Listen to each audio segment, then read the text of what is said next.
Hola, buenas tardes. Bienvenidos. Vamos a iniciar la ponencia a las 3:30. Tenemos con nosotros tarde a Javier Gausa, prevención, y vamos a hablar hoy de los cambios significativos del nuevo reglamento. Bueno, el micro.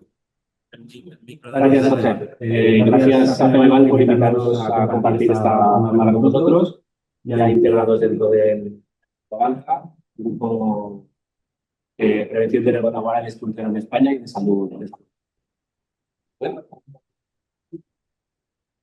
Bueno, la charla de hoy va a ser un pequeño compendio de los cambios que nos vamos a encontrar en el nuevo reglamento 270 sobre seguridad de maquinaria. ¿La habéis entendido? Bien. Y sobre todo en los cambios relativos al Real Decreto que se ahora vigor 16/40. La base de cambio normativo viene derivado de normativa de reglamentos que se están incorporando a la legislación europea, únicamente preventivo, también a nivel de comercialización de productos, a nivel de seguridad, a nivel de ética ambiental, de maquinaria, ética con animales, ¿vale? Y se gasta el formato de reglamento.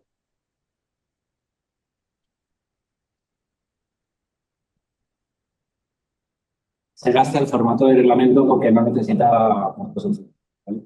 Como veremos ahora.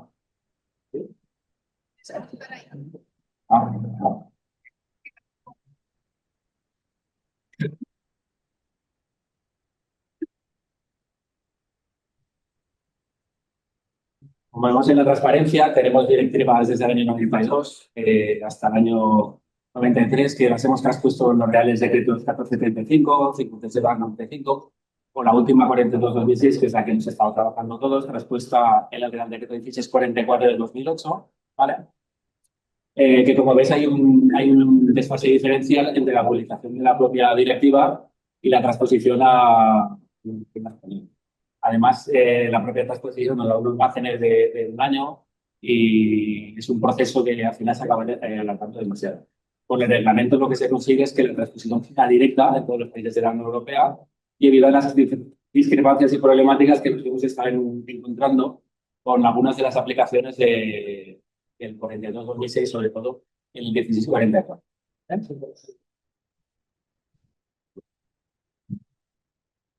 ¿Por qué tenemos la necesidad de este reglamento? Bueno, pues la directiva maquinaria nos alineada con el nuevo marco legislativo de comercialización en la Unión Europea. Por una serie de consideraciones respecto a la directiva de equipos de consumo y de nuevas identificaciones, ¿vale? El reglamento, la directiva anterior no está identificada a nivel de la comercialización de este tipo de equipos. Evitar las diferencias interpretativas y mejorar el libre mercado de la Unión Europea. Si estáis dentro del sector de los equipos de trabajo, sabéis que determinadas situaciones se nos daban cuando hacíamos importaciones de equipos, ya no solo únicamente desde fuera de la Unión Europea, sino de todos los países de la Unión. Ahorrar tiempo en la transposición de los países, que sea todo lo unísono, y mejorar la vigilancia de mercado. Es un punto clave que tiene este reglamento que no estaba tan identificado en el resto de legislación. Las de las motivaciones del cambio son solucionar las deficiencias y problemáticas de la actividad 42/2006 respecto a los productos incluidos en la misma, clarificar el marco de comercialización de los productos incluidos en el reglamento y el marco de aplicación con la máxima precisión. Tenemos que aparecen nuevos entes identificados dentro de este reglamento, no únicamente el fabricante, también tenemos el distribuidor y el importador, que anteriormente pues, nos encontramos problemáticas sobre a quién pedirle responsabilidades cuando los equipos no cumplían, con lo que la normativa teórica nos decía que sí que tenía. Cobertura jurídica sobre las responsabilidades de seguridad en elementos asociados de inteligencia artificial, inteligencia artificial y robótica. Veréis en esta presentación que hay una parte dentro del reglamento que no está identificada claramente como inteligencia artificial. Este reglamento, como bien he dicho, se solapa con otros reglamentos de la Unión Europea, como es el propio reglamento de inteligencia artificial, que se presentó con posterioridad al reglamento de maquinaria. Y para evitar discrepancias a nivel identificativo, no vamos a encontrar este tipo de situaciones identificadas con otro tipo de terminología. como veremos después. Básicamente es para que no nos pase lo que nos estaba pasando con las tres posiciones y que un concepto legal luego aparezca como tipificado de otra manera en otro reglamento. Diferenciar claramente entre máquinas, productos relacionados y cuasi máquinas. Todos estábamos trabajando con estos conceptos, pero directamente había algunos que no estaban bien clarificados dentro de la normalidad de la directiva y la construcción de la misma. Adaptación de los conceptos sobre integración entre máquinas, software, productos relacionados y cuasi. Uno de los cambios más relevantes que vamos a encontrar en el reglamento es la identificación una y otra vez de la responsabilidad para con el software. Las directivas anteriores se basaban en maquinaria y equipos de trabajo como tal y como hemos entendido durante los últimos años, pero la tecnología no para de avanzar y en la última década pues, ha avanzado a un nivel mucho más rápido de lo que las legislaciones pueden poner en categorización de los softwares como componentes de seguridad según función y comercialización. Esto nos va a obligar no únicamente a hacer la evaluación del equipo para su comercialización, únicamente en la parte física, sino también todos estos procesos, y esta es cuando dice el sector de la maquinaria, todos los PSRs de seguridad pues, van a tener un componente común de evaluación. Y necesidad de valoración para todos los componentes de seguridad. Establecimiento de criterios para la gestión de las listas, categorías de máquinas o equipos que necesiten evaluaciones más estrictas. También es un campo bastante relevante, pero que era el anexo 4, es el anexo 1 ahora. El principio de la norma, al principio, buscaba que tuviera más, tuviéramos que buscar a más terceros para poder certificar nuestras declaraciones. Vale. Con los cambios que tenemos, actualmente se han rotado un poquito y lo tenemos en la parte A del anexo 1. Cambia el tema de la autocertificación. Ciberseguridad, control de acciones de terceros de manera malintencionada y obligaciones de los fabricantes. Este punto también es muy novedoso, muy relevante. Va compaginado con mucha normativa europea, que veremos dentro de un momentito, sobre ciberseguridad y seguridad de componentes registrados y conectados a Internet. Concepto de modificación sustancial que en el propio reglamento se va a incluir tanto por medios físicos como digitales, no únicamente la modificación sustancial de la máquina, como entendemos antes, algo que modificara para lo que estaba diseñado y que generara más elementos de riesgo, porque el propio software va a poder ser también una modificación de seguridad. Reparto de responsabilidades de todos los agentes económicos, incluyendo los distribuidores, para el control de la comercialización de los productos según este reglamento. Documentación con información precisa, concreta, como manuales de instrucciones digitales disponibles en formato físico. Esto viene un poco a colación de lo que os comentaba antes, reglamentos medioambientales, otro tipo de reglamentos, que nos llevan un poquito a generar menos papel de lo que generamos, pero siempre disponible en caso de necesidad. Trazabilidad del cumplimiento del reglamento con vigilancia del mercado de manera eficiente. Participación de distribuidores e importadores. Este cambio, como hemos comentado antes, es lo más significativo que nos vamos a encontrar. Posibilidad de adoptar con la Comisión especificaciones comunes en caso de urgencia de normas armonizadas. ¿Vale? Esto también es un cambio bastante relevante. Cuando tengamos falta de normativa armonizada, puede ser la Comisión Europea la que determine la normativa. Y que requisitos esenciales para evitar daños realizados dedicados a terceros que pueden dedicarse a ciberseguridad o manipulación de software.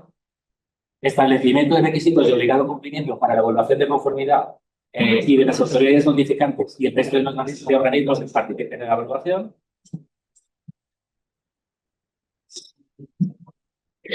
Generar creación de un marco jurídico en el que llevarse a cabo la vigilancia del mercado de manera apropiada de los productos incluidos en el ámbito de aplicación del reglamento.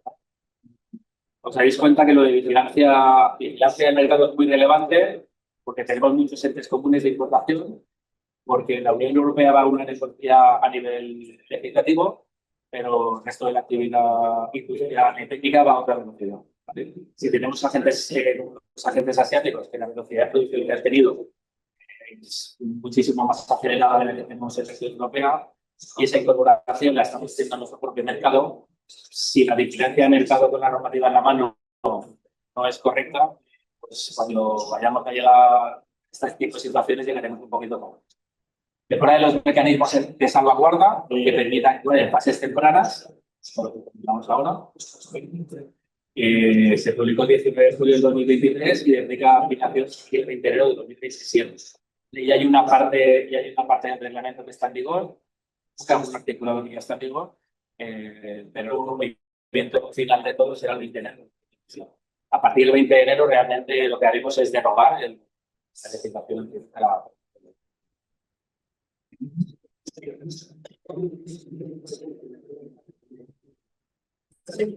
Vale. De los cambios relevantes, la cadena de responsabilidad fabricante. Toda persona física o jurídica que fabrique o que haga diseñar o fabricar estos productos y los comercialice bajo su nombre o su servicio para el usuario. El cambio fundamental que tenemos como fabricantes es la identificación sustancial del equipo de trabajo ya está ratificado y ya tenemos identificado y nos convertirá en fabricante. Figuras que no aparecían antes, tenemos algoritmado toda persona física o jurídica de la Unión Europea que ha recibido un mandato escrito del fabricante para su nombre, principalmente una figura jurídica, importador, que esto sí que es relevante, toda persona física o jurídica establecida en la Unión Europea que introduce un producto de un tercer país con un marcador. Para mí esto es uno de los temas relevantes porque como prevencionista y especialista en el sector, la mayor parte de las consultas que teníamos, cuando al final el proceso acababa en una adecuación del equipo, normalmente por el medio habíamos tenido una pérdida entre lo que el fabricante nos estaba certificando, que sí que cumplía esa máquina, que tenía a lo que yo realmente tenía encima de la masa. Y luego distribuidor, toda persona física o jurídica de la cadena de suministro que distingue del fabricante o el importador que comercializa aquí. Como resumen de esta cadena tiene varios eslabones y yo creo que es lo más relevante de cara al usuario final, al empresario, al comprador del equipo de trabajo, el tenerla en cuenta a la hora de incorporar equipos nuevos. Si nosotros seguimos esta directriz de cumplimiento, pues al final el reglamento es aplicable de todos los países de la Unión Europea. La problemática que tenemos es incorporar equipos de otros países y que el canal de distribución, pese a ser más económico, o me pueda presentar algún tipo de ventaja fiscal, pues al final no tenga esta cadena de control que voy a tener con los importadores y distribuidores. ¿Vale? Como digo siempre, comprar un equipo de trabajo, si un equipo es muy grandilocuente, pues se tiene que poner en cuenta, pero hay equipos de trabajo más pequeños o más livianos que al final también acaba generando muchísimos riesgos. ¿Vale? Estos equipos livianos, pues, darlos online sin ponernos en contacto con el distribuidor, el importador, nos puede generar al final más gasto que de los nuevos conceptos que aparecen en el reglamento. Bueno, tenemos la definición tipo de máquina. El cambio más destacable es que dentro de la definición de máquina estamos hablando también de identificación de software. ¿Vale? Cuando decimos que a una máquina solo le falta el software, esta máquina seguirá considerándose máquina, es porque en determinadas situaciones se podría buscar evitar el cumplimiento de las directrices simplemente por la no autorización de software. Como la máquina sola no puede funcionar, le falta otro elemento, o sea, no tengo que... Luego los equipos intercambiables, los componentes de seguridad, los accesorios de locación, las cadenas de cables y pinchas, los dispositivos móviles de tracción mecánica. Hay cambios en los componentes de seguridad, principalmente. Las base máquinas, en la definición está bien definido en el reglamento. ¿Vale? Y los sistemas de accionamiento dejarán de considerarse como base máquina. Que antes sí que estaban consideradas así de...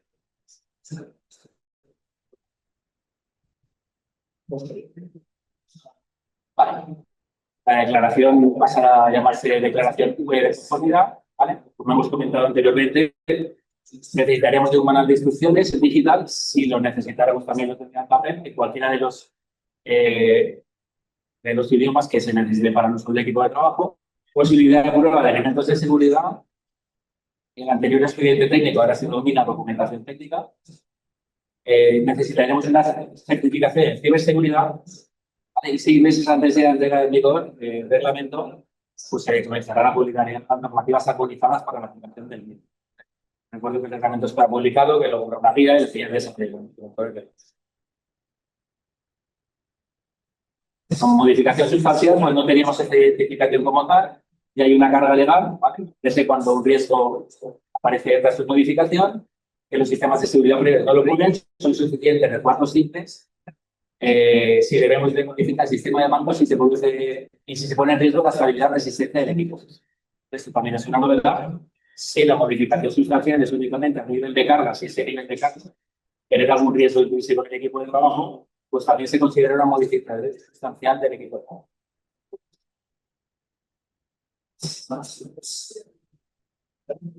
Como hemos comentado anteriormente, si realiza una modificación sustancial, y esto sí que es relevante, el empresario se convertirá en fabricante y deberá llevar a cabo una nueva evaluación de conformidad. Si la modificación solo afecta a una parte de la máquina, la evaluación de conformidad solo se puede aplicar a esta parte de la máquina. Este punto también es muy relevante y ahora sí que lo tenemos ya explicado. Respecto a la ciberseguridad, el fabricante a futuro tiene que incorporar, que identifica las partes del software de seguridad sujetos a proteger contra la producción accidental e intencionada. No viene derivado también del Internet de las cosas y de las máquinas internas. Normalmente los PCLs de seguridad tendrán que estar completamente diferenciados de los PCLs productivos, ¿vale? Y esto lo tenemos que evaluar también. Evaluación de seguridad de todos los elementos que se cuenten, identificado de la documentación técnica de la máquina, información sobre buenas prácticas y uso seguro del mercado. Esta legislación de seguridad, que es lo que comentamos un poquito al principio también, viene paralela al reglamento Cyber-Resilience Act, ¿vale? El 8 de junio de 2019, y a la directiva NIS2, que sustituye a la NIS1, que tiene como objetivo garantizar un alto de ciberseguridad en toda la Unión Europea. Cuando hablamos de ciberseguridad, nos referimos a tanto tipos de trabajo y entidades que puedan tener algún riesgo intrínseco dentro de la cadena. ¿Vale? Todo alineado con la seguridad física de las personas.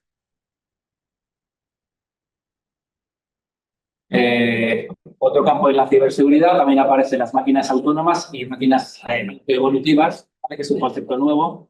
Esto es lo que os comentaba antes, que en pocos términos aparece dentro del reglamento la idea de inteligencia artificial y lo tenemos identificado como máquinas autoevaluativas.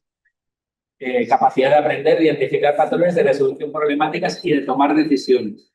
Esto habrá que evaluarlo a nivel de equipos de trabajo porque esa toma de decisiones, obviamente, a nivel de autoevolución del equipo, no puede nunca poner en riesgo los elementos de seguridad que propiamente tiene. Será verificado por terceros y aplicará si puede tener alguna función de seguridad. Los PGLs en el proceso de seguridad como dentro del anexo 3 hace como principal obligación de contemplar los riesgos de una máquina debido a su comportamiento productivo y autónomo, ¿vale? Que es lo que estamos comentando. Dentro de esa evaluación, que la lógica y la evolución del propio equipo no vaya a afectar a los elementos de seguridad o a la parte voluntaria. Documentación técnica. Evaluación y reducción de riesgo, documentación técnica, instrucciones de uso, análisis de la categoría, evaluación de conformidad correspondiente, documentación, ¿vale? La declaración web que cambia de nombre, de conformidad y el mercado web que sigue sin ser. Y comercialización no muestra de servicio. Como puntualización, como hemos comentado, el reglamento derogará la directiva anterior a partir del 20 de enero de 2027, por lo que hasta el 20 de enero de 2027 cualquier declaración de conformidad que tengamos con el reglamento exterior será activo. Y a partir de esa fecha ya tendremos que cumplir con el reglamento. No nos podemos anticipar o comprar un equipo pensando que el fabricante me vaya a decir o no me vaya a decir que ese certificado cumple. Si yo compro con anterioridad a esa fecha, estaré adquiriendo un producto en condiciones y en posterioridad, si lo compro con la declaración anterior, no lo esté viendo.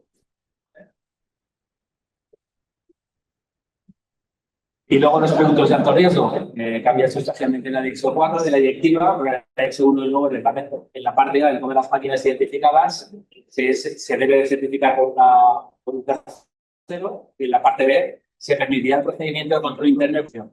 ¿Vale? Básicamente son los requisitos que ya conocéis, certificación de ese equipo, siempre que cumpla las más estandarizadas. yo utilice el proceso de automóvil.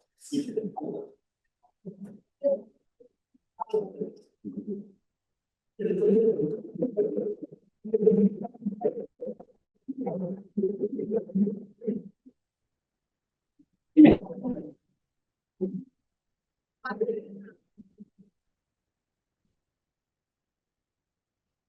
No.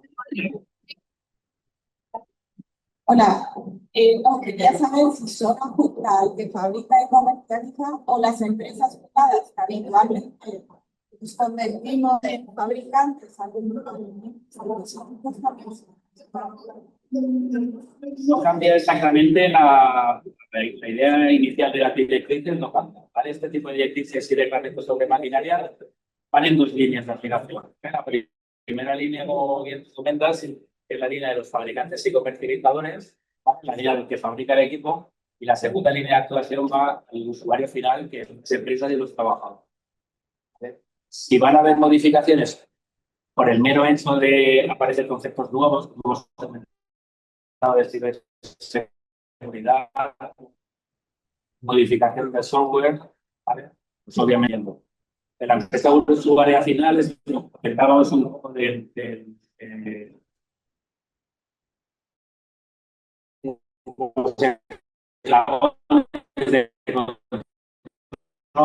la vigilancia del mercado, que lo relativo laboral que lo haga del equipo, sino que el proceso realmente está previamente a la compra.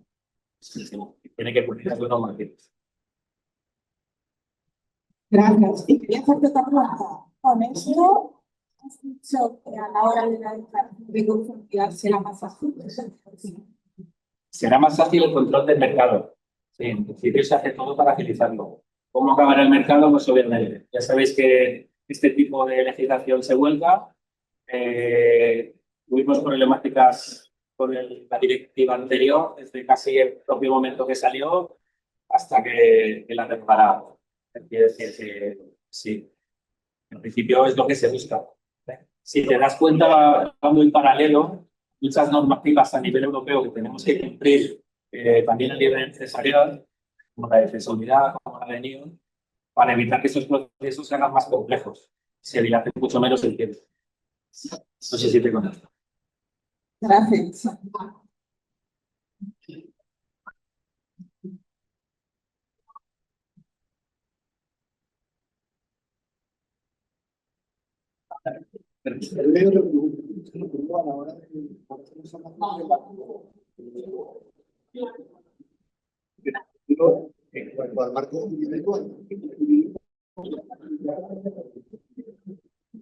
Lo primero que tenemos que ver con esto es la guía que lo desarrolla.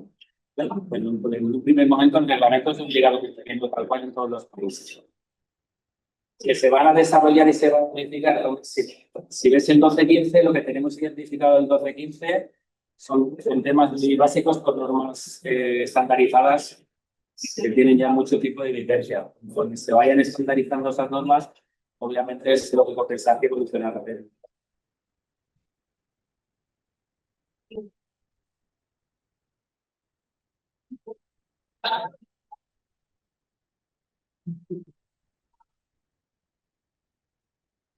Muchas gracias a todos.